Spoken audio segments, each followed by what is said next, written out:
নমস্কার, দেখছেন অনির্বাণের অগ্নিবাণ। আজকে অনির্বাণের অগ্নিবাণে জানিয়ে কথা বলবো আরো এক বিধায়কের দল পরিবর্তন। গতকাল তন্ময় ঘোষ বিষ্ণুপুরের বিধায়কের পর আজ বাগদার বিধায়ক বিশ্বজিৎ দাস। বাগদার বিধায়ক বিশ্বজিৎ দাস বহুদিন ধরেই যাব করছিলেন বলে শোনা যাচ্ছিল। সেই নির্বাচনের পরবর্তী সময় থেকে অব্যবহিত পর থেকেই একটা বড় রকমের গুঞ্জন এ রাজ্যের রাজনৈতিক মহলে যে বিশ্বজিৎ দাস বোধহয় দল ছাড়বেন, বিজেপি ছেড়ে তৃণমূলে ফিরে যাবেন। তার কারণ তৃণমূল থেকেই আসলে বিজেপিতে এসেছিলেন বিশ্বজিৎ দাস। আর মুকুল রায় তৃণমূলে ফিরে যাওয়ার পর থেকে সেই গুঞ্জন আরও বেশি করে ক্রমশ কোলাহলে পরিণত হচ্ছিল। কিন্তু শেষমেশ বিশ্বজিৎ দাস দল ছাড়লেন একা, এবং প্রথমে নয়, আগে তন্ময় ঘোষ, তারপর বিশ্বজিৎ দাস। আর তারপরেই স্বাভাবিকভাবে প্রশ্ন উঠতে শুরু করলো, তৃণমূল কংগ্রেসের এই মুহূর্তে আদর্শটা ঠিক কি? যারা সাধারণ ভোটারদের বিচারে তাদের আশীর্বাদ নিয়ে 200-র উপরে আসনে জিতে বিজেপির একের পর এক কেন্দ্রীয় নেতৃত্বের 4-5 মাস ধরে পশ্চিমবঙ্গে পড়ে থাকা নিবিড় প্রচারকে একরকম ব্যর্থ করে দিতে পেরেছেন, তাদের কি প্রয়োজন? কোট আনকোট, আমরা বলছি না, তৃণমূল কংগ্রেস নেত্রী মমতা বন্দ্যোপাধ্যায় বলেছিলেন কোট আনকোট গদ্দার, সেই গদ্দারদের দলে ফিরিয়ে নেওয়ার। তৃণমূল কংগ্রেসের গদ্দারদের নিয়ে প্রয়োজনটা কি? নাকি এটাই তৃণমূলের আদর্শ, দল ভাঙানোর খেলাটা তারা খেলে যাবে? আর তাই এখনো খেলা হচ্ছে, খেলা হবে, খেলা চলছে। আমাদের একটি বিশেষ প্রতিবেদন।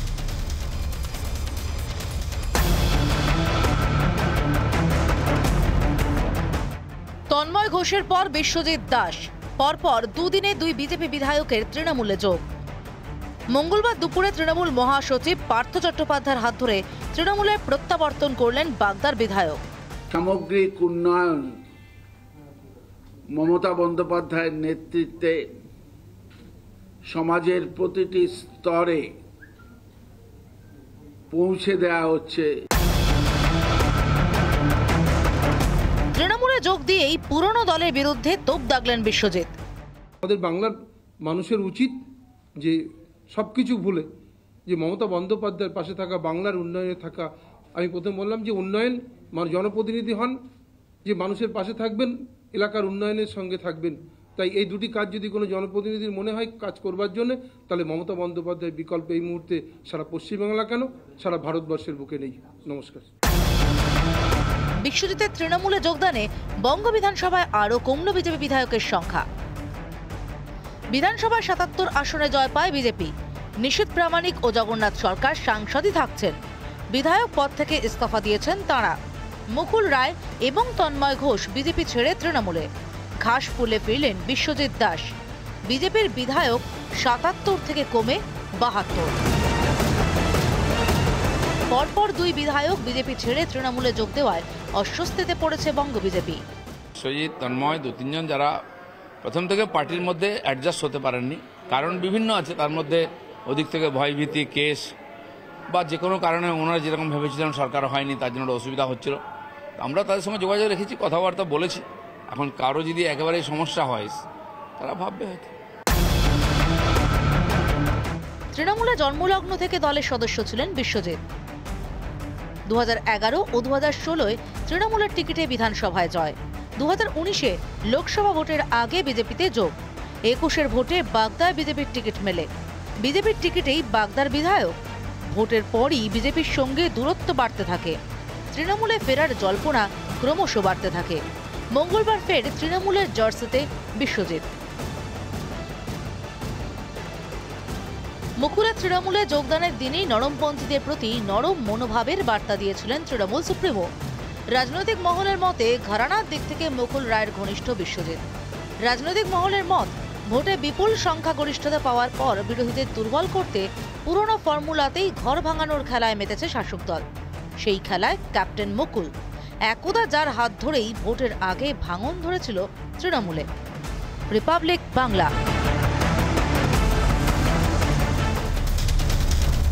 অনির্বাণের অগ্নিবাণে নিয়ে কথা বলবার জন্য আমার সঙ্গে উপস্থিত অতিথিদের সঙ্গে আপনাদের পরিচয় করিয়ে দিয়ে আমার সঙ্গে রয়েছেন তরুণজ্যোতি তিওয়ারি, বিজেপি মুখপাত্র, রয়েছেন সায়ন বন্দ্যোপাধ্যায়, আইনজীবী, রয়েছেন অনির্বাণ বন্দ্যোপাধ্যায়, রাজনৈতিক বিশ্লেষক এবং আইনজীবী, এবং কৌস্তব বাগচি, কংগ্রেস মুখপাত্র। প্রত্যেকের সঙ্গেই কথা বলবো, কিন্তু সবার আগে আজকের বিতর্কের মূল প্রশ্নগুলো আমার অগ্নিবাণে।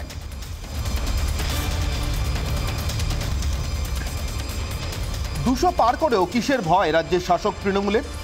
কেন লোক ভাঙাতে হচ্ছে এখনো? অগ্নিবাণ 2।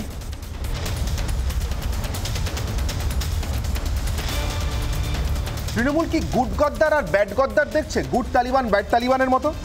অগ্নিবাণ 3।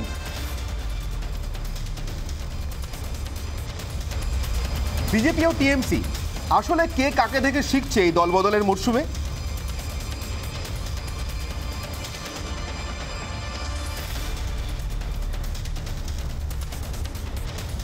সরাসরি আলোচনায় আসবো। অনির্বাণবাবু, কি মনে হয় বলুন তো, তৃণমূল কংগ্রেস 200 আসন পার করলো এবং নিশ্চিতভাবে বোধহয় যে কোনো আঞ্চলিক দলের জন্য সাম্প্রতিক অতীতে ভারতের সব থেকে বড় চ্যালেঞ্জিং একটা ইলেকশন জিতে কংগ্রেস কি আত্মবিশ্বাসী নয় 200 বেশি সিট পেয়ে? কি মনে হয় আপনার?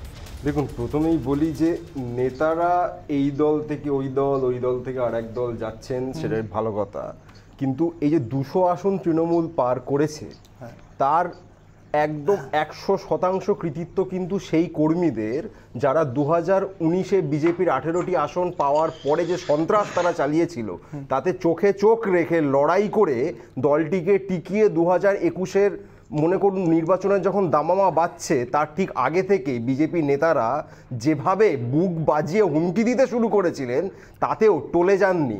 তখনও লড়াই করেছেন, লড়াই করে দলকে জিতিয়েছেন।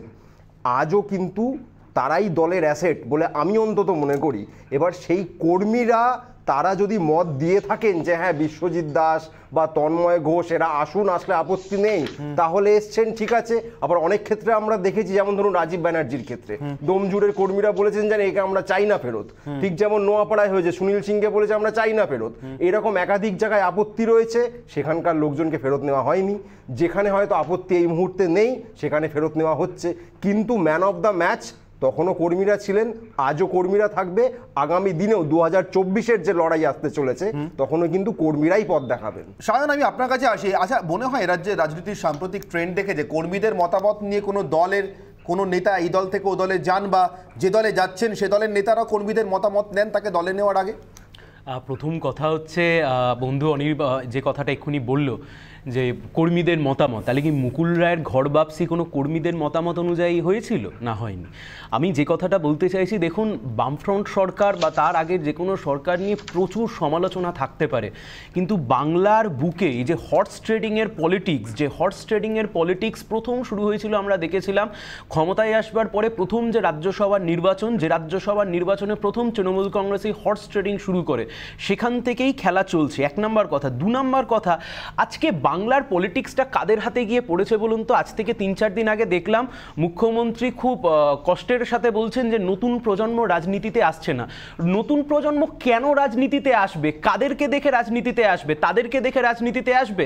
আজ থেকে 4 মাস আগে যারা বলছিলেন যে তৃণমূল কংগ্রেসে দম বন্ধ হয়ে যাচ্ছে, আমি তৃণমূল কংগ্রেসে কাজ করতে পারছি না, আর তাই জন্য বিজেপিতে গেলেন মুক্ত মনে কাজ করবার জন্য। আজকে বিজেপি যখন গভর্নমেন্ট ফর্ম করতে পারলো না, তারা আজকে আবার ঘুরে এদিকে চলে আসলেন, এসে বললেন বিজেপিতে কাজ করবার পরিবেশ নেই। আসলে অনির্বাণ, এই কাজ করবার পরিবেশ মানে হচ্ছে ক্ষমতা, এই কাজ করবার পরিবেশ মানে হচ্ছে পাওয়ার, এই কাজ করবার পরিবেশ মানে হচ্ছে মানি পাওয়ার, মাসেল পাওয়ার, আমার সাথে অ্যাডমিনিস্ট্রেশন থাকবে। আর সেই নিয়ে চলছে। বিজেপিটা এ রাজ্যে হয়েছিল কিভাবে? মতাদর্শের উপর ভিত্তি করে। বিজেপির একটা নিজস্ব মতাদর্শ আছে। বিজেপি কি এ রাজ্যের উপর মতাদর্শের উপর ভিত্তি করে হয়েছিল? না, যোগদান মেলার মাধ্যমে গরু ছাগলের মতো করে যোগদান হয়েছে। গরু ছাগলের মতো করে করছি সায়ন, যে 2019-এ যে 18টা আসন, আজকে শ্রমিক ভট্টাচার্য বলেছেন, আমি তরুণজ্যোতিকে জিজ্ঞাসা করবো যে 2019-এ 18টা আসন পেতে তাদের কাউকে লাগেনি, তা সেটা কেন বিজেপি নেতৃত্ব ভুলে গেলেন সেটা পরের প্রশ্ন। কিন্তু আমার প্রশ্ন, 2019-এ 18টা আসন তখন কি যোগদান মেলা করেই পেয়েছিল নাকি বিজেপি? 2019 সালের যে নির্বাচন, সেই নির্বাচনে বিজেপির কোনো নেতা বলতে পারবে নাকি যে তার জন্য এই কৃতিত্ব হয়েছিল? 2018 সালের পঞ্চায়েত ভোট না করতে দেয় মানুষের ওপর যে রাগ এবং যে বাইনারি পলিটিক্স, যে তৃণমূলকে যদি কেউ সরাতে পারে সেটা বিজেপি, আর বিজেপিকে যদি কেউ সরাতে পারে সেটা তৃণমূল, সেই জায়গা থেকে দাঁড়িয়ে ভোট হয়েছিল। অনির্বাণ দা, ওই গ্রাউন্ড লেভেলে না বিজেপির ওই স্ট্রাকচার ছিল না, ওই সংগঠন ছিল না, যার জন্য তারা 2019 সালে দাঁড়িয়ে লোকসভা সিট জিতবে। মানুষ তৃণমূল বিরোধী ভোট দিতে গিয়ে মানুষ সেখানে ভোট দিয়েছিল। আমি শুধু একটা কথা বলছি, এই যে মমতা বন্দ্যোপাধ্যায় বলছিলেন না গুড গদ্দার ব্যাড গদ্দার, রাজীব বন্দ্যোপাধ্যায়ের বিরুদ্ধে কি কি কেলেঙ্কারি আছে? সবচাইতে বড় কেলেঙ্কারি হচ্ছে বন সহায়ক দপ্তর। শুভেন্দু অধিকারীর বিরুদ্ধে কি কেলেঙ্কারি দাঁড়িয়ে আছে দীঘার উপকূলবর্তী অঞ্চলের যে বাঁধ হয়েছে সেই বাঁধ। আচ্ছা, একটা খুব সোজা প্রশ্ন, রাজীব ব্যানার্জি যতদিন তৃণমূলে ছিলেন ততদিন ধরে পার্থ চট্টোপাধ্যায় বার্গেনিং করছিলেন যাতে উনি তৃণমূলে থাকেন, শুভেন্দু অধিকারী যতদিন ছিলেন সৌগত রায় বার্গেনিং করছিলেন, এরা যখন ওদিকে গেলেন তখন হলেন গাদ্দার। এই মানুষগুলোকেই আজকে আবার তৃণমূল কংগ্রেস ফিরিয়ে আনছে কেন? তৃণমূলের কাছে 213টা সিট আছে, আমি চাই আর না চাই মমতা বন্দ্যোপাধ্যায় মুখ্যমন্ত্রী আজকে, আমি চাই আর না চাই তৃণমূল কংগ্রেস আজকে শাসক দল। তাহলে এই যে মমতা বন্দ্যোপাধ্যায় বললেন দুদিন আগে যে নতুন প্রজন্ম, আমার আক্ষেপ রাজনীতিতে আসছে না, কাদেরকে দেখে রাজনীতিতে আসবে?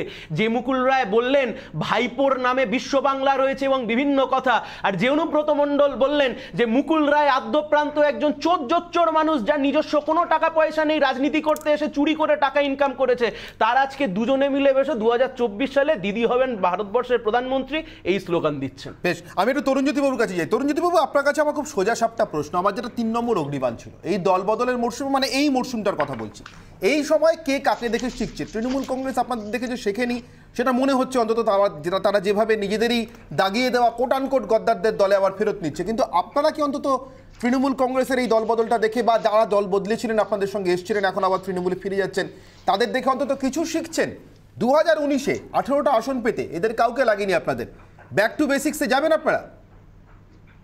না, প্রথমে আমি একটা, আমাদের যে পলিটিক্যাল অ্যানালিস্ট আমার প্রিয় ভাই বসে আছেন, উনি মানে বলছেন নাকি কর্মীরা ঠিক করে, এটা কি দলের অফিসিয়াল স্ট্যান্ড? উনি তো পলিটিক্যাল অ্যানালিস্ট, উনি নিশ্চয়ই রাজনৈতিক দলের মুখপাত্র না, যে অফিসিয়াল স্ট্যান্ড মনে হয় এটা নয়, কারণ বিভিন্ন জায়গায় যেগুলো দেখছি আমরা। আর সেকেন্ড অ্যাসপেক্ট যদি আমি আসি, তোমার কথা যদি ধরি আমি, যে কি হবে, একটা জিনিস তো পরিষ্কার হয়ে গেল, কিছু লোক থাকে যারা কোনো রাজনৈতিক আদর্শ থাকে না, তারা থাকে যে ক্ষমতার অলিন্দে তারা দোল খেতে ভালোবাসে এবং তারা ক্ষমতার দিকে যাবে, খুব নর্মাল ব্যাপার। এবং তাতে কিসের স্বার্থ আছে, কেন স্বার্থ আছে, এটা জনগণ ভালো মতো জানে। গত বিধানসভায় 2,28,00,000 মানুষ পশ্চিমবঙ্গে ভারতীয় জনতা পার্টিকে ভোট দিয়েছে এবং ভোট দিয়েছে এই আদর্শটাকে ভালোবেসে, ভারতীয় জনতা পার্টিকে ভালোবেসে।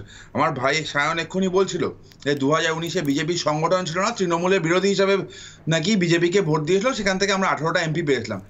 সংগঠন তো সিপিএম এর ছিল, সংগঠনও সিপিএম কংগ্রেসের জোটের ছিল, তারা কিছু করতে পারলো না কেন? কারণ তারা তাদের মানে খাতা, তাদের জায়গাটা নেই।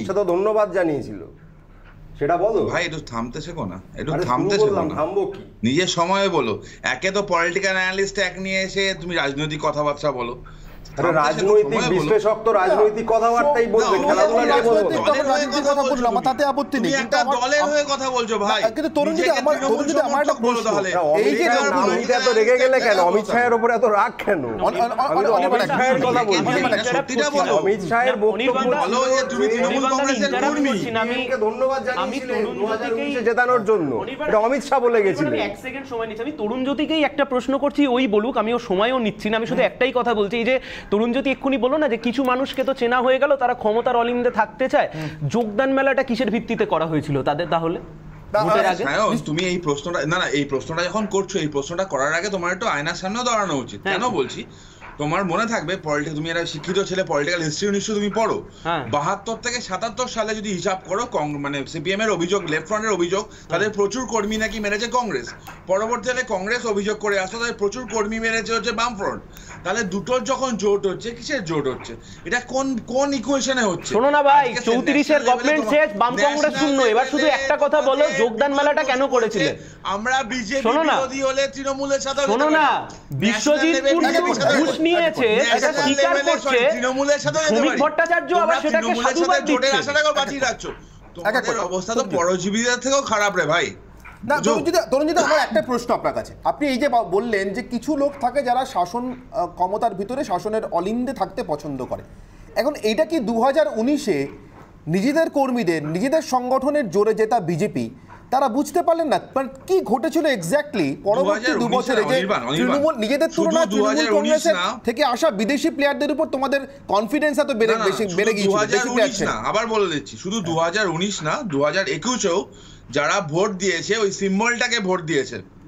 বাগদার এমএলএ যিনি চলে গেলেন আজকে, তিনি সিম্বলটার জন্য জিতেছেন, তার নিজের কৃতিত্বে জেতেননি। অ্যান্টি ডিফেকশন ল আছে, অ্যান্টি ডিফেকশন ল আছে। আগে যেমন কি হতো, কংগ্রেসের সময়ে যে কোনো হতো, 2011-তে আমরা দেখেছি, 11 পরবর্তীকালে কোনো স্টেপ নেওয়া হতো না। এখন ব্যাপারটা সেরকম না, স্টেপ নেওয়া হবে এবং পদক্ষেপও নেওয়া হবে। দীপালি বিশ্বাসের ক্ষেত্রে প্রতিদিন, আরে ভাই দেখবে ডকুমেন্টস দেখবে, তোমার শুভেন্দু অধিকারী প্যাডে সই করেছিল, দেখবে তুমি দীপালি বিশ্বাসকে কমিটিতে নিয়ে সেই সময়ের তৃণমূল কংগ্রেসের নেতা শুভেন্দু অধিকারী প্যাডে সই করেছিল। কি বলছো তুমি, অ্যান্টি ডিফেকশন ল ছিল না? কৌস্তব হাসছেন, কৌস্তবের কাছে একটু যাই, এক মিনিট তরুণ, আমি কৌস্তবের কাছে একটু যাই। কৌস্তব বাগচি রয়েছেন কংগ্রেসের তরফ থেকে। কৌস্তব, আপনারা কংগ্রেস থেকে তৃণমূলে চলে যাওয়া লোকেদের সদস্যপদ, বিধানসভা সদস্যপদ খারিজ করবার জন্য সচেষ্ট ছিলেন না, চেষ্টা করেননি সেভাবে, তাতে নাকি আপনাদের দলটাই উঠে যেত, বিজেপির তরফ থেকে আজকে বলা হচ্ছে এমন কথা? না, ওরা তো দুদিন বিধানসভায় তো খুব একটা বেশি ঢোকেনি, কদিন উঠেছে, লম্পজম্প করুক, বুঝতে পারবে যে অ্যান্টি ডিফেকশন লয় একটা মারাত্মক একটা গ্রে এরিয়া আছে, এটা প্রচুর পাওয়ার, সেটা স্পিকারের হাতে ভেস্ট করা আছে। অনেক ক্ষেত্রে মামলা হয়েছে, হাইকোর্ট সুপ্রিম কোর্ট কেউ ইন্টারফেয়ার করে না, অনেকটা গ্রে জায়গা রয়েছে, পাওয়ার ভেস্টেড আপন দিস। আমি যেটা বলতে চাইছি অনির্বাণ দা, সেটা যে পশ্চিমবঙ্গের বর্তমান রাজনীতিটা হচ্ছে একটা গোয়াজিউ লাইকের মতন হচ্ছে, কখন কে তৃণমূল কখন কে বিজেপি বোঝাই যাচ্ছে না। হঠাৎ দেখা যাচ্ছে মুকুল রায়কে কেউ বলছে চোর, মুকুল ভাগ ভাগ মুকুল ভাগ, তরুণ জ্যোতিরা মঞ্চের নিচে দাঁড়িয়ে হাত তালি মেরে হাত লাল করে দিচ্ছে। আবার সেই মুকুল রায় ব্রিগেডের মঞ্চে বসে আছে, সেখানে মোদিজি বলছে মুকুল রায়ের মতন নেতাই হয় না, আর তরুণ জ্যোতিরা আবারও হাত তালি দিচ্ছে, হাত লাল হয়ে যাচ্ছে।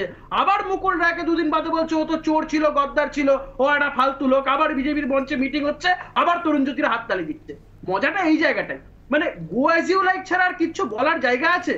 কখন কার মনে হচ্ছে এই যে তন্ময় বলে ছেলেটি যে জয়েন করলো, এমএলএ জয়েন করলো, বলছে বিজেপি নাকি জোরপূর্বক, ওর কতগুলো মিটিং হয়েছে, সেখানে তৃণমূলের একদম ষষ্ঠী পুজো করে ছেড়ে দেওয়া হয়েছে, সেখানে দাঁড়িয়ে মানুষকে আরো উত্তক্ত করা, তাতানো, তার নিজের ভোট করানোর জন্য যত রকম কৌশল অবলম্বন করা যায় তারা করলো। এখন বলছে নাকি বিজেপি জোরপূর্বক এই করতে যাচ্ছে, মানে ছেদো কথা। আমি আসবো কৌস্তব, আসবো। আমি একবার একটু তরুণ জ্যোতি হাত তুলছিলেন, আমি তরুণ জ্যোতির কাছে যাই, আমি আসবো কৌস্তব, অ্যাম্পল টাইম আছে, আমি আসবো আপনার কাছে। আমি একবার তরুণ জ্যোতির কাছে যাই। কৌস্তব, একটা কথা, তরুণ জ্যোতি একটা জিনিস, তন্ময় ঘোষ, কৌস্তব যে কথা বলছিলেন, তন্ময় ঘোষ তরুণ জ্যোতি 18 ঘন্টার মধ্যে টিকিট পেয়েছিলেন দল পরিবর্তন করার পর। এখন আমার একটা জানার প্রশ্ন, বিজেপি কি নিজের দলের কর্মীদের তুলনায়, নিজের দলের নেতাদের তুলনায় তৃণমূল কংগ্রেসের নেতা বা কর্মীদের সম্পর্কে অনেক বেশি খবর রাখতো? মানে 18 ঘন্টা আগে যে লোকটা দল পরিবর্তন করে এসছে, তাকে 18 ঘন্টার মধ্যে টিকিট দিয়ে দেওয়া উইদাউট ভেরিফাইং এনি ক্রেডেনশিয়াল, বিজেপির মতো একটা সাংগঠনিক পার্টিতে, মানে রেজিমেন্টেড পার্টিতে এটা সম্ভব? তরুণ যদি আজকে কি অন্তত দিনটা আসেনি, অন্তত মন খুলে বলো না যে আমাদের নেতারা ভুল করেছিলেন? না, বিষ্ণুপুর সাংগঠনিক জেলা সাংগঠনিক যারা দায়িত্বে ছিলেন তাদের সিদ্ধান্ত মতো টিকিট ডিস্ট্রিবিউশন হয়েছে। তার উত্তরটা নিশ্চয়ই তারাই ভালো দেবে। বিজেপির রাজনীতি যারা বোঝে তারা সবাই জানে, সেন্ট্রাল অফিস থেকে বিধায়কদের প্রত্যেকের বিধায়ক পদে নাম ঘোষণা হয়েছিল, এভাবে কেন্দ্রীয় নেতাদেরকে আড়াল করা যায়? কৌস্তব খুব ভালোভাবে আজকে এতগুলো হোলিয়ার দান দাও সাজছে, এই দল ওই দল। কৌস্তব তো কয়েক কাল আগে, কৌস্তব তো কয়েকদিন আগে বামফ্রন্টে গালাগালি করতো, আজকে বামফ্রন্টে অল ইন্ডিয়া তৃণমূলের সাথে ঘর করেছিল, এখন তৃণমূলকে গালাগালি করছে। আরে বিজেপি ও তৃণমূলের সাথে ঘর করেছিল, নতুন কি আছে? 2019-এ তৃণমূলের সাথে হাত ধরেছিল। অনির্বাণ কথা বলছে, অনির্বাণের দল তৃণমূল কংগ্রেস কোন সময় বিজেপির সাথে ছিল, কোন সময় কংগ্রেসের সাথে ছিল, বিজেপিও তো তৃণমূলের সাথে ছিল, তৃণমূল যেমন বিজেপির সাথে ছিল ভাই, ও তো তার সাথে ছিল। দলটা ক্রেডেনশিয়ালের কথা বলে, সব থেকে বেশি দল বদলের হিস্ট্রি যদি কারোর থাকে, মানে এই দল ওই দল, এই দল নয় দোলা, ওই দল নয় দোলা, সেটা নীতিশ কুমারের জেডিইউ ভাই, বন্দ্যোপাধ্যায়। সেটা তোমাদের একবার কৌস্তবের কাছে যাই, কৌস্তবের কাছে সবচেয়ে কম সময় গিয়েছে। Kaustav please carry on. বলছি অনির্বাণ দা, আমি জানতাম আমার মতন অকর্মণ্য দুটো পৃথিবীতে নেই, আমি একটাই রান্না করতে পারি, 2 মিনিটে ম্যাগি বানাতে পারি। এই যে যারা টিকিট পেয়েছে না, এটা তার থেকেও আরো ইজি কাজ। বিজেপির টিকিট পাওয়া 2 মিনিটের মধ্যে ম্যাগি বানানোর থেকে আরো ইজি কাজ ছিল 2021 সালে। তরুণ জ্যোতিরা বড় বড় কথা বলছে, আজকে তৃণমূল যেটা করেছে, আমি বলছি 2011 সালে আসার পর থেকে মার্কেটে একটা চালু ডায়লগ ছিল, তৃণমূল ভবনে একটা পতাকা রেডি থাকতো, যেই যেত সবাই নাকি উন্নয়নের যজ্ঞে ঝাঁপ মারতো, কিছু হলে পতাকা হাতে নিয়ে আমরা উন্নয়নের যজ্ঞে ঝাঁপ মারছি, মমতা ব্যানার্জির নেতৃত্বে উন্নয়নের যজ্ঞে ঝাঁপ মারছি। যে উন্নয়নের যজ্ঞে ঝাঁপ মারার পরে কি বড় বড় গায়ে ফসকা পড়ে দিতে, সোনিয়া গান্ধী তো এখনো ঝাঁপ মারতে চাইছে, সোনিয়া গান্ধী রাহুল গান্ধী তো এখনো ঝাঁপ মারতে চাইছে। কোথায় বারবার মিটিং করছো, তোমাদের মানে ওয়েস্ট বেঙ্গল কংগ্রেসকে ন্যাশনাল কংগ্রেস পাত্তা দেয় না, তার থেকেও কম সময় ন্যাশনাল কংগ্রেস পাত্তা দেয় না ওয়েস্ট বেঙ্গল প্রদেশ কংগ্রেস। অনির্বাণ এটা সিরিয়াস টপিক কথা এখানে তুলতে চাই। এখানে অজিত দাকে দিনে দুপুরে গালাগালি করছে। অনির্বাণ এটা সিরিয়াস টপিক এখানে তুলতে চাই। তরুণার প্রস্তাব একটু শেষ করুন। তরুণ, আমার খুব দুঃখ লাগে তোমার জন্য যে তুমি একটা বিজেপি ওসব আমারও দুঃখ লাগে, তুমি এখানে গালাগালি করো, সংসদে টুটে কোই সাপনা ঘন্টা শুনেছো তুমি ভাই, তোমার মন খুব তুমি খারাপ, আমরা এখানে সবাই জানি। তৃণমূলকে গালাগালি করছো, ন্যাশনাল লেভেলে আলিঙ্গন করছে, দুঃখ তো আমারও লাগে রে ভাই। আমার খুব খারাপ লেগেছে ভাই তরুণ। তরুণ, গানটা শুনেছো? লোক এসে টিকিট পেয়ে গেল। আরে আমারও খারাপ লেগেছে, আমি বললাম তো তোমরা এখানে গালাগালি করছো, ন্যাশনাল লেভেলে যখন দেখি তৃণমূল কংগ্রেসের নেতা আর সোনিয়া গান্ধী রাহুল গান্ধীর মিটিং হচ্ছে, তখন তোমাদের জন্য খারাপ লাগে। তোমাকে টিকিটটা দিবে না কেন? তরুণ, আমি দুজনের কাছ থেকে দুজনকেই বলবো, ব্যক্তিগতভাবে কে কোথায় টিকিট পেয়েছেন না না পাননি সেই আলোচনা থেকে বেরিয়ে আবার একটু বড় পরিসরে ঢুকতে শায়ন বলতে চাইছেন। শায়ন, আচ্ছা আমি একটু ব্রডার রেসপেক্টে ধরি, দল বদল নিয়ে আমরা আলোচনা করছি, নিশ্চিতভাবে বামেদের তরফ থেকে এই জিনিসটা দেখা যায় না। দীপালি বিশ্বাস হয়তো ব্যতিক্রম হয়ে রাজ্যের রাজনীতিতে থেকে যাবেন, কিন্তু আমার তবুও বলার একটাই কথা, গ্রেটার রেসপেক্টে যদি দেখি, দল বদল হয়তো নয়, কিন্তু যে যার সঙ্গে ঠিক উল্টো দিকে মুখ করেছিল দাঁড়িয়েছিল সে তার সঙ্গে মিলে যাচ্ছে। কংগ্রেস সিপিএম নিয়ে প্রচুর কথা হয়েছে 70-এর দশক পরবর্তী সময়, আমি সেটা থেকে তার ভিতরে ঢুকছি না, কিন্তু আমি বলছি এই কয়েকদিন আগে এই আমাদের করা এক্সক্লুসিভ স্টোরি রবীন্দ্র নিজেও অস্বীকার করেননি, কান্তি গাঙ্গুলি অস্বীকার করেননি, এই মুহূর্তে প্রতিবন্ধী সম্মেলনীর ক্যাম্প থেকে রাজ্যে দুয়ারে সরকারের ফর্ম ফিল আপ হচ্ছে। এই নির্বাচনের আগে যারা বিজেমূল তত্ত্ব খাড়া করলেন তারা নির্বাচনের পরে বিজেমূল তত্ত্বটা বাতিল তো করলেনই, এবার কত দ্রুত, মানে এটা অবশ্য সিপিএমের রাজনীতির মধ্যে একটা ট্রেন্ড, একটা ধরন যে খুব দ্রুত সিপিএমকে ট্র্যাক পরিবর্তন করতে হয়, এবং আগের ভুলটা শোধরানোর জন্য তার থেকেও মানে ওই ভুলের সময় যে গতিবেগে দৌড়েছে তার থেকেও বেশি গতিবেগে দৌড়ানোর জন্য এখন প্রতিবন্ধী সম্মেলনী ক্যাম্প থেকে বিলি হচ্ছে লক্ষ্মীর ভাণ্ডারের ফর্ম, এরপরে হয়তো দলের গণসংগঠনগুলোর ক্যাম্প থেকে বিলি হওয়া শুরু হবে। সায়ন, সত্যি কি এ রাজ্যে আর কেউ আদর্শের রাজনীতি করে?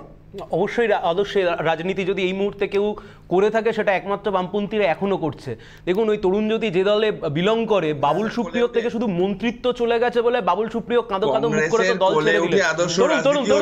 তরুণ একটু দাঁড়াও এক বাবুল সুপ্রিয়, 2 নম্বর কথা, আমি 2 নম্বর একটা উদাহরণ দিচ্ছি। দেখুন মুকুল রায়, তরুণ কেউ শুনতে পাবে না, দাঁড়াও তরুণ দাঁড়াও 2 নম্বর কথা হচ্ছে, দেখুন মুকুল রায়, এই মুকুল রায় তৃণমূল থেকে বিজেপি যদি গভর্নমেন্ট ফর্ম করতো তাহলে কি মুকুল রায় তৃণমূল ফিরে আসতেন না? মুকুল রায় বিজেপিতেই থাকতেন। আমরা তো শূন্য হয়ে গেছি, আমরা তো এই সময় শূন্য হয়ে গেছি, একদম যৌবনের পিকে দাঁড়িয়ে আছি, শূন্য হয়ে যাওয়া একটা দলের রাজনীতি করছি। আদর্শের প্রতি যদি না আনুগত্য থাকতো তাহলে তো এই যে এত ছেলে মেয়ে বামপন্থী দলের সাথে আছেন তারা তো থাকতো না, তারা তো দল বদল করে দিত।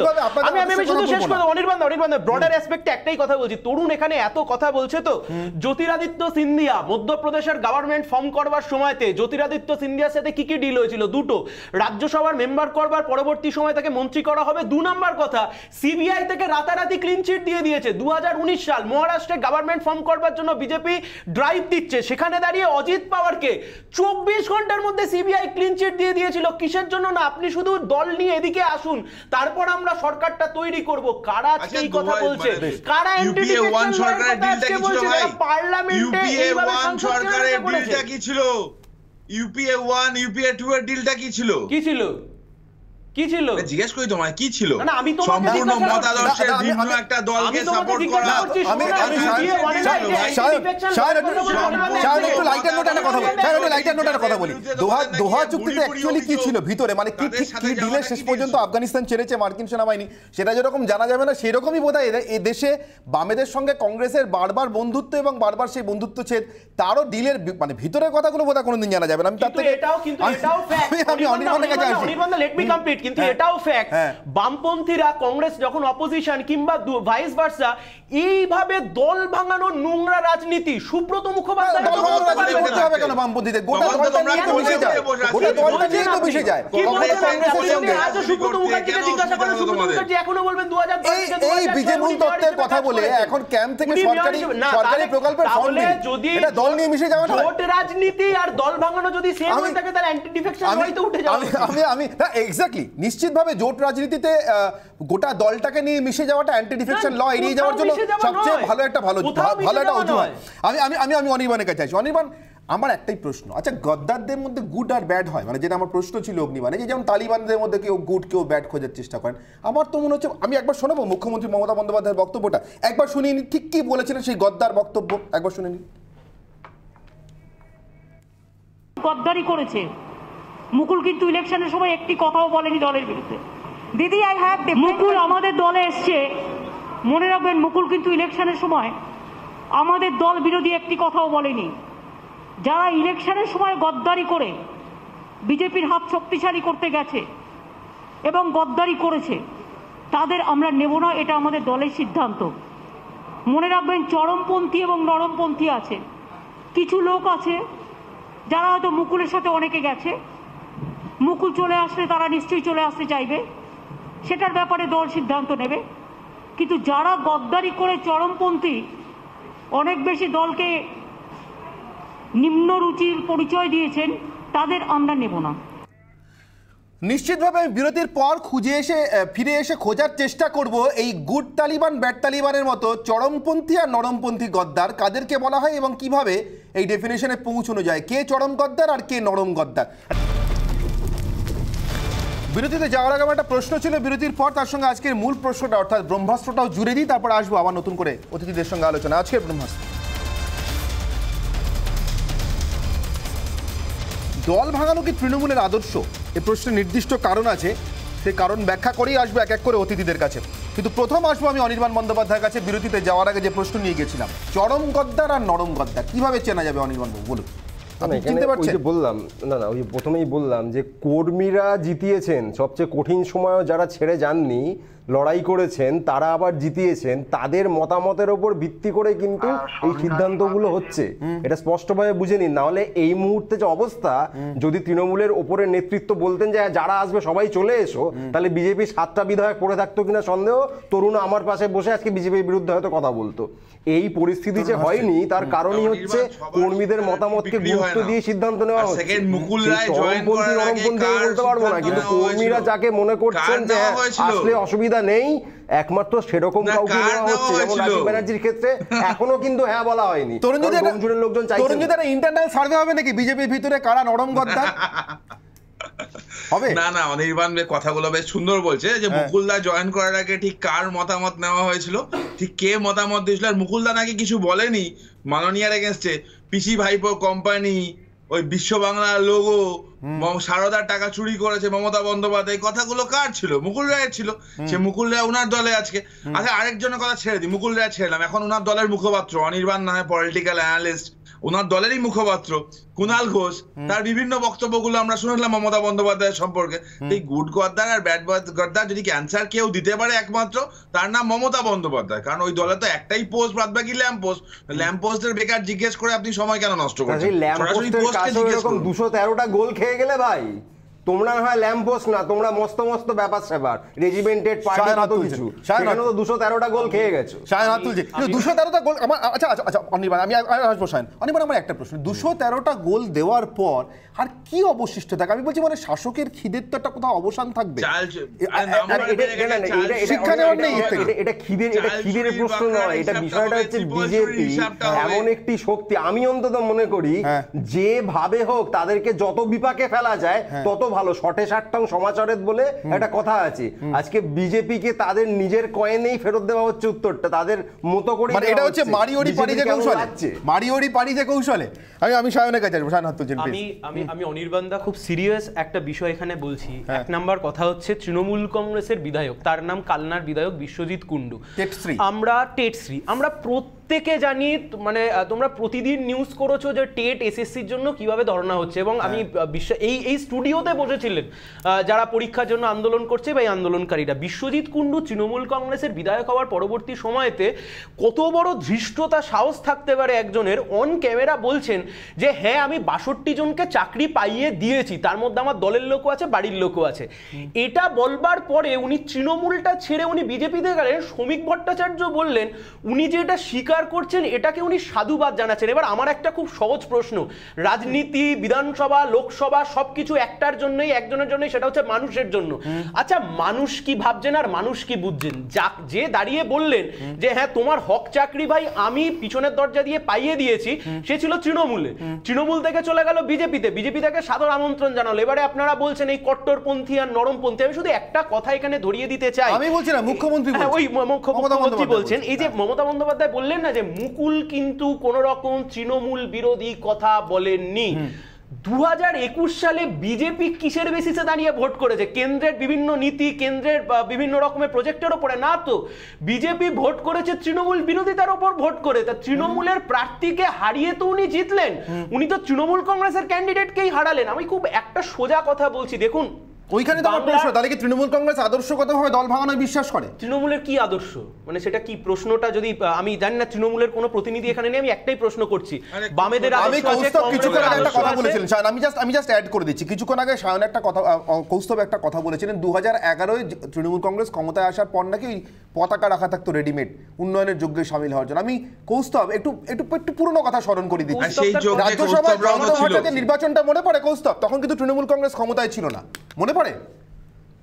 কংগ্রেসের ক্যান্ডিডেট জয়ন্ত ভট্টাচার্য, মনে পড়ে কৌস্তব? এটা কে বলছে? আমি বলছি কৌস্তব, সঞ্চালক অনির্বাণ। আচ্ছা আচ্ছা আচ্ছা, হ্যাঁ হ্যাঁ, জয়ন্ত ভট্টাচার্যের নির্বাচনটা মনে পড়ে রাজ্যসভাতে? সোমেন মিত্রের ক্যান্ডিডেট, হ্যাঁ অবশ্যই কংগ্রেসের ক্যান্ডিডেট, কার রাজ্যসভায় যাওয়ার কথা ছিল ডিফেকশন না হলে, কে গেছিলেন মনে পড়ছে?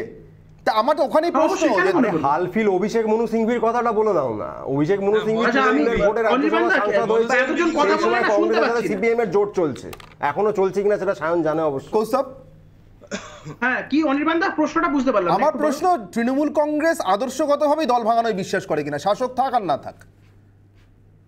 আচ্ছা, আমি যেমন বলছি আদর্শর ব্যাপারটা যখন বললে না, এটা তো একটা ব্রডার পার্সপেক্টিভ। যেমন হচ্ছে রাজনৈতিক দল দুটো হতে পারে, একটা হচ্ছে ঘটনা ভিত্তিক একটা দল তৈরি হয়ে যাবে একটা আদর্শের ভিত্তিতে, কংগ্রেস বলুন, বামপন্থীরা বলুন, বিজেপি বলুন, একটা আদর্শকে কেন্দ্র করে একটা দল। তৃণমূল দলটা তো আখেরে যদি দেখা যায় সেটা হচ্ছে গিয়ে একটা হট করে একটা গজি ওটা, এদিক ওদিক থেকে এদিক ওদিক এদেরকে কাচিয়ে কুচিয়ে নিয়ে একটা দল তৈরি হওয়া। আদর্শর ব্যাপারটা তো তৃণমূল আর আদর্শ আর মাইলস অ্যাপার্ট। আদর্শের কোনো বক্তব্য নেই, আদর্শের কোনো বিষয়বস্তু নেই, শুধু পতাকা ধরা আর উন্নয়নের যোগ্যে ঝাঁপ মারো, এর বাইরে তৃণমূল মানে কিচ্ছু না। আমি যেটা বলার ব্যাপার সেটা হচ্ছে, যদি কংগ্রেসের লোককে জিজ্ঞেস করে যে নির্দিষ্ট আদর্শগত, আমরা বলতে পারবো, বামপন্থীরা বলতে পারবে, বিজেপির লোকেরা বলতে পারবে, বা অন্যান্য যেগুলোর আদর্শগত যেই দলগুলো আছে, আদর্শকে কেন্দ্র করে যেই দলগুলোর উৎপত্তি, তারা বলতে পারবে। তৃণমূলকে বলতে গেলে একটাই কথা, হাতে পতাকা না, উন্নয়নের যোগ্যে ঝাঁপ মারার বাইরে কিছু। একটু ছোট্ট করে এক লাইন বলি। হ্যাঁ প্লিজ। হ্যাঁ, সেটা হচ্ছে না, তৃণমূলের আদর্শ নেই, খুব খারাপ দল, খুব ভালো কথা। তাহলে এই না, তৃণমূলের আদর্শটা কি? আমাকে ভাই শোনো না রে বাবা, আরে শোনো না রে, ঠিক আছে, না না নেই, আমি তোমার কথাই মেনে নিচ্ছি, লার্নের অ্যাডভোকেট, তোমার কথাই মেনে নিলাম যে তৃণমূলের আদর্শ নেই। তো সেই আদর্শহীন দলের ভোটে যখন তোমাদের নেতা অভিষেক মনু সিংভি রাজ্যসভায় যাচ্ছেন এই মাত্র কিছুদিন আগে, তখন একবারও মনে হয়নি এটা খুব খারাপ কাজ হচ্ছে? তখন অভিষেক মনু সিংভিকে বারণ করার কথা মনে পড়েনি?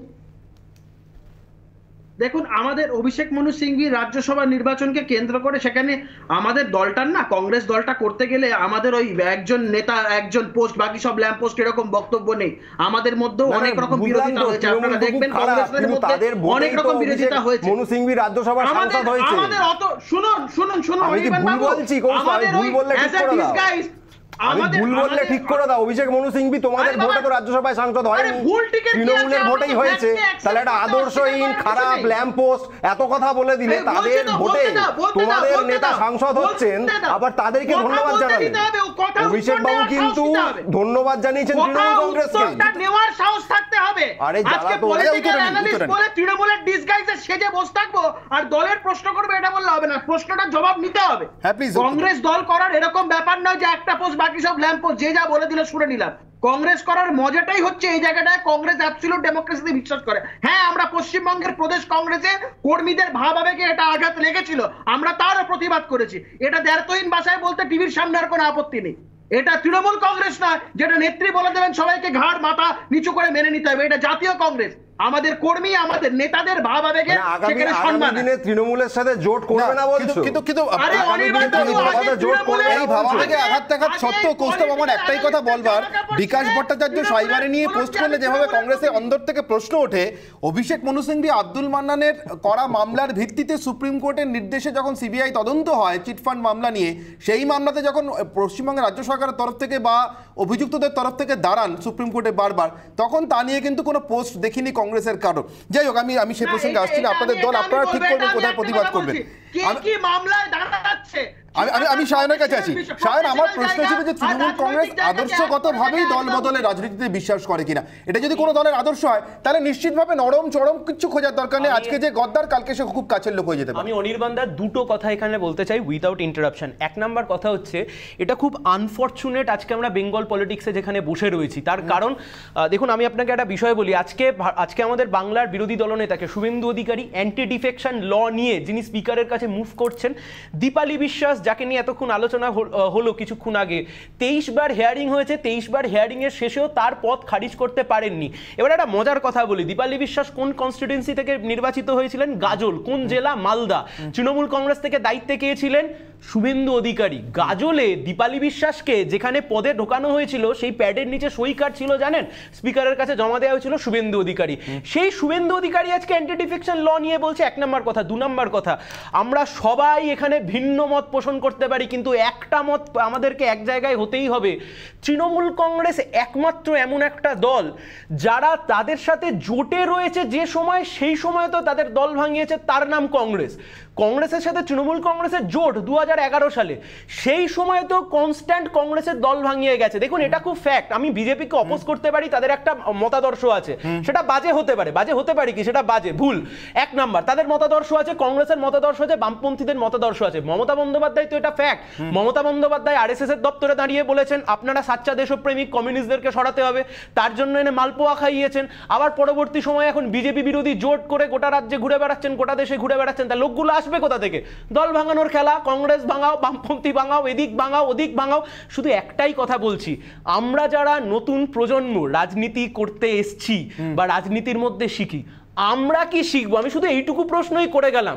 যারা আজকে আমাদেরকে এগুলো শেখাচ্ছেন, আমি কোনো বিতর্কের মধ্যে যাচ্ছি না, সব যারা 4 জন রয়েছে সব তো নতুন প্রজন্ম, আমরা কি শিখছি? এটাই নিউ নরমাল। আমি তরুণজ্যোতি তিওয়ারির কাছে যাই। তরুণজ্যোতি তিওয়ারি, কি শিখছে নতুন প্রজন্ম?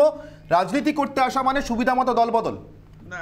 একটা ফ্যাক্ট হচ্ছে dissent is the essence of democracy. আর যেইভাবে আমাদের মমতা বন্দ্যোপাধ্যায়ের ভার্সন শোনা যায়, মমতা বন্দ্যোপাধ্যায় ওনার ভাইপের যেমন 42-এ 42, বিরোধী 0-50, সব জায়গায় 0, যেমন কংগ্রেস মুক্ত ভারত, কোনো অপোজিশন ভয়েস থাকবে না, কোনো মানে অপোজিশন কেস দাও, তাকে জেলে ভরে দাও, তার নামে মিথ্যা মামলা করো, কোনো কোশ্চেন করলে তাকে করে দাও হচ্ছে মাওবাদী। এইসব প্রশ্নগুলো যে তুলবে তার নাম হচ্ছে মমতা বন্দ্যোপাধ্যায়। সেখানে নতুন প্রজন্ম চান্স পাবে না, নতুন প্রজন্ম ভয়ে থাকবে, বা নতুন প্রজন্মের কেউ পলিটিক্সে আসবে না পশ্চিমবঙ্গে। এটাই স্বাভাবিক, কারণ এটাই মমতা বন্দ্যোপাধ্যায় চায়। আর যাদেরকে নিতে চাইছেন উনি, তাদেরকে কিছু চালচোর ত্রিপলচোর বানিয়ে রেখে দেবেন, তাদের এগোনোর জায়গা থাকবে না। কারণ এই একটা পোস্ট আর ল্যাম্প পোস্ট, গণতন্ত্র কি জিনিস জানে না, দলটার আদর্শগত কোনো জায়গা নেই, তো ভবিষ্যৎ কি হবে? আমার সমাজে তো একেবারে শেষ। 4 জনকে অসংখ্য ধন্যবাদ। আজকে একটা অন্য রকমের বিতর্কের মধ্যে ছিলাম। আজকের বিতর্কেতে যারা অংশগ্রহণ করলেন সেই 4 জনই তাদের মত বা রাজনৈতিক আদর্শ আলাদা আলাদা হলেও প্রত্যেকেই লয় এবং সেই রীতি মেনেই, আইনজীবীদের সেই রীতি মেনেই যথেষ্ট যুক্তিসিদ্ধ তর্ক বা বিতর্ক হলো। আপাতত ধন্যবাদ প্রত্যেককেই, সায়ন বন্দ্যোপাধ্যায়, অনির্বাণ বন্দ্যোপাধ্যায়, তরুণজ্যোতি তিওয়ারি এবং কৌস্তব বাগচি। অনির্বাণের অগ্নিবাণের বিতর্ক পর্ব এখানেই শেষ করছি। ফিরে আসছি এই মুহূর্তে সেরা ব্রেকিং খবরগুলি নিয়ে। সঙ্গে থাকুন রিপাবলিক বাংলায়।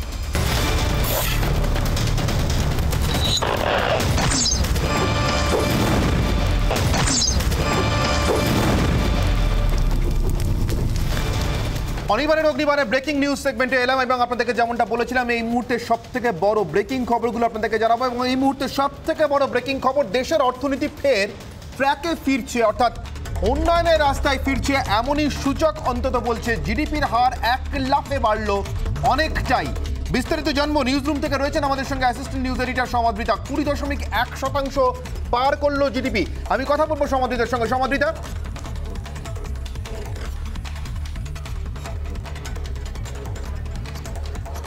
একদমই তাই অনির্বাণ, আমরা দেখেছি গত বছরের প্রথম ত্রৈমাসিকে আমরা যেটা দেখতে পেয়েছি সেখানে 24% বেশি সংকোচন হয়েছিল, সেখান থেকে 20% কিন্তু এক লাফে জিডিপি বাড়লো।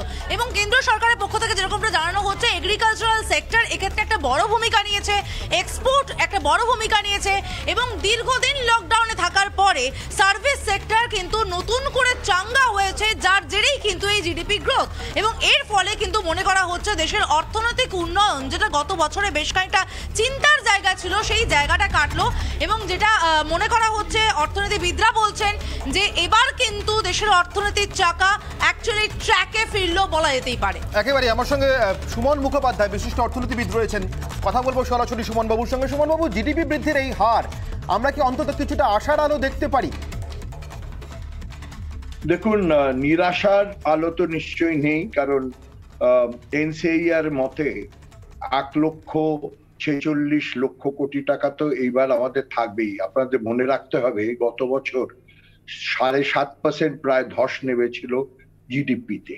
সেটা আমরা ডেফিনেটলি সেই প্রতিকূল অবস্থার থেকে উঠে দাঁড়িয়েছি, এবং আমরা নিশ্চয়ই অ্যাটলিস্ট যেই অবস্থায় ছিলাম অর্থ ব্যবস্থা তার থেকে খারাপ হবে না, বরং ভালো হতে পারে। এই যে ইকোনমিক গ্রোথ প্রায় 20% বেড়ে গেছে বলা হচ্ছে, এইটা যদি থার্ড ওয়েভ না আসে তাহলে ভালো। কিন্তু যেটা মনে রাখতে হবে, সেকেন্ড ওয়েভে আমাদের অর্থব্যবস্থার সমূহ ক্ষতি হয়েছে।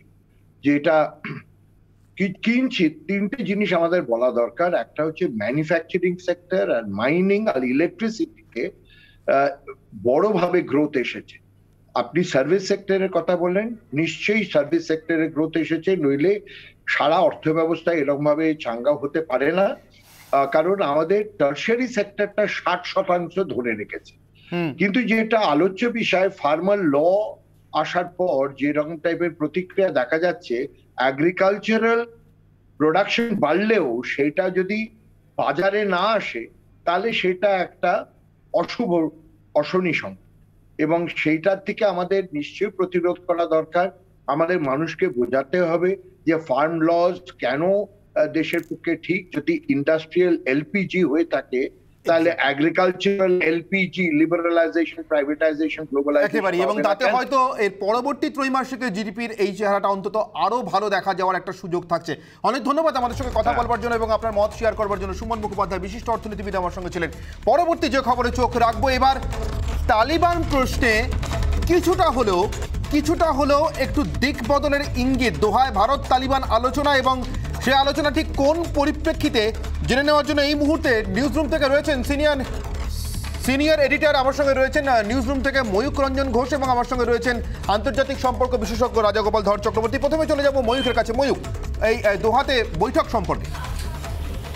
একদমই তাই। প্রথমেই জানিয়ে রাখি দর্শকদের এই মুহূর্তে যারা দেখছেন যে দীপক মিত্তল, ভারতের অনভয়, উনি রাষ্ট্রদূত, আমাদের তরফ থেকে অর্থাৎ ভারতের তরফ থেকে উনি তালিবানের যিনি মুখপাত্র রয়েছিলেন দোহাতে একটি পার্মানেন্ট অফিস আছে তুমি জানো, এবং সেই পার্মানেন্ট অফিসে তালিবানদের যে অফিস, সেই অফিসে এই কথাবার্তা হয়। 20 মিনিটের মতন এই কথাবার্তা চলে। সেখানে একদিকে যখন ভারত অত্যন্ত গুরুত্বপূর্ণ যে পয়েন্টটা, তা হলো ভারত স্টার্ন মেসেজ দিয়েছে, এই শব্দবন্ধটা ব্যবহার করা হয়েছে, কড়া হুঁশিয়ারি দেওয়া হয়েছে তালিবানদের যে ভারতীয়দের যেন কোনো ধরনের কোনো আঘাত না লাগে, এবং আফগানিস্তানের জমি যেন ব্যবহার না করা হয় সন্ত্রাসবাদী কার্যকলাপ, ভারত বিরোধী সন্ত্রাসবাদী কার্যকলাপের জন্য।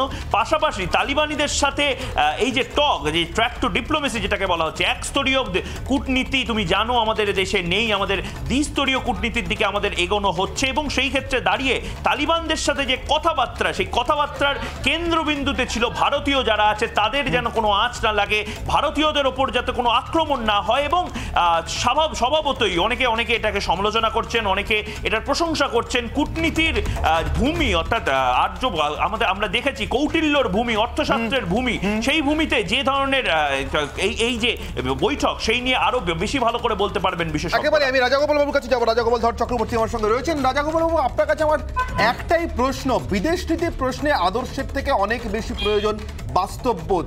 কোথাও কি সেই ইঙ্গিতটাই পাওয়া যাচ্ছে এই বৈঠকের মধ্যে? না, দেখুন, কাতারে যে তালিবানদের অফিস আছে সেখানে বহু দেশ তাদের সঙ্গে যোগাযোগ রেখেছে। ট্রাম্পের শাসনকালীন আমেরিকান প্রশাসন 2016 থেকে দীর্ঘ কথাবার্তা শুরু করেছে। 2020-তে চুক্তি হয়েছে, আমরা সবাই সেটা জানি। এখন মোটামুটি সবাই বুঝতে পারছে যে তালিবানি শাসন আফগানিস্তানে আসতে চলেছে, এবং সেটা ভালো কি খারাপ সেই বিতর্কে আমাদের যাওয়ার স্কোপটা নেই। আফগানিস্তান আফগান নাগরিকদের দেশ, আমাদের সেখানে বিশেষ কিছু বলার নেই। এখন আমাদের যেটা কাজ, আমাদের যে সমস্ত সম্পত্তি আছে, মানুষজন আছে এখনো উপরে আছেন, তাদের সুরক্ষাটা আমাদের দায়িত্ব, এবং সেইটার জন্যই আমরা কাতারে ওদের যে অফিস আছে দোহাতে, সেখানে আমরা কথাবার্তা চালাচ্ছি। একটাই লক্ষ্য, মানে কাতারে যারা আছেন মোটামুটি ভাবে তারা বেশ তালিবান নেতৃত্বের উঁচু জায়গায় আছেন, তারা যা কথা বলছে দেখা যাচ্ছে নিচুর তলায় তালিবান আফগানিস্তান তালিবান নেতৃত্ব সেটা শুনছে।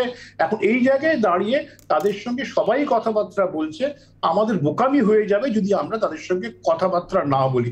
অনেক ধন্যবাদ রাজগোপাল বাবু আমাদের সঙ্গে আপনার মত শেয়ার করবার জন্য। বোকামি হয়ে যাবে যদি আমরা কথা না বলি, তার কারণ সবাই কথা বলছে, বিশেষ করে ভারতের দীর্ঘদিনের বন্ধু রাশিয়া যখন তালিবানদের সঙ্গে কথা বলছে, আর চীন পাকিস্তান দুই চিরশত্রু তো আছেই। ফলে আফগানিস্তানে অন্য কাউকে প্রভাব বিস্তার করতে দেওয়ার আগে অন্তত নিজের যতটুকু প্রভাব রয়েছে তা অক্ষুণ্ণ রাখার স্বার্থেই দোহাতে ভারত এবং তালিবানদের মধ্যে প্রথম বৈঠক। এই বৈঠক সহ আফগানিস্তানের পরিস্থিতির সমস্ত ডেভেলপমেন্টে আমাদের নজর থাকবে। তবে অনির্বাণের অগ্নিবাণ এখানেই শেষ করার সময় হয়েছে। এরপরে দেখুন সোজাসুজি স্বর্ণালী।